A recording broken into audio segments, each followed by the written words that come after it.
Two young brothers are now being called a miracle after surviving a 100-foot fall after being thrown over a fence by their father, who then jumped to his own death off a bridge in Wanaque in North Jersey. A GoFundMe page called Johnny and Frankie Miracle of Life has been set up to help this family with medical and funeral expenses.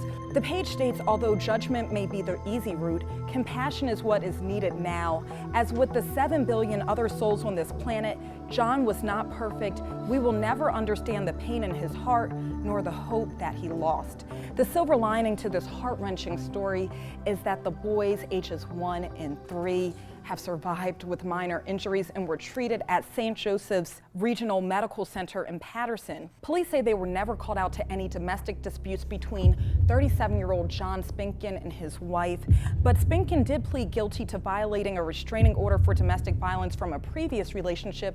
He also faced financial troubles, yet still on his Facebook page you'll see several posts about his sons. One that stands out is he's by his youngest son's side while he's in the hospital, speaking about how fortunate he feels at the time. If anyone feels compelled to help this family, I've put the GoFundMe page on my Twitter, Chasing Ashley J, and also my Facebook page, Chasing Ashley Johnson. What do the medical professionals say? How do these kids survive a 100-foot fall? A miracle. That's why they're calling it a miracle. But on those, the Facebook post there, he talks about too saving his son's life at one point. So it's very strange that then at this point he almost tried to kill them. Yeah, I mean, I have a son. He's 17 months old now. This story I read, it made me completely sad. But one thing we have to understand about kind of maybe depression and being, you know, there's signs, and if you see that in an individual, it's always depression, and until it turns into, you know, an action. And maybe if he was trying to save his sons, maybe he wanted to take them with him wherever he thought he was going. On Facebook, he sounded like the most amazing father, doting father. One of his posts, he said that no one will ever remember how much money he has in his bank account, but you can remember that he was a great father.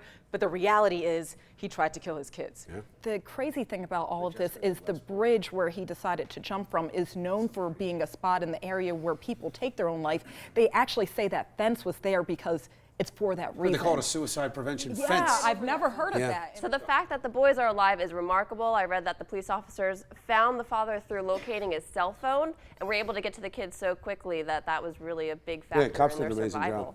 Sad story. Okay.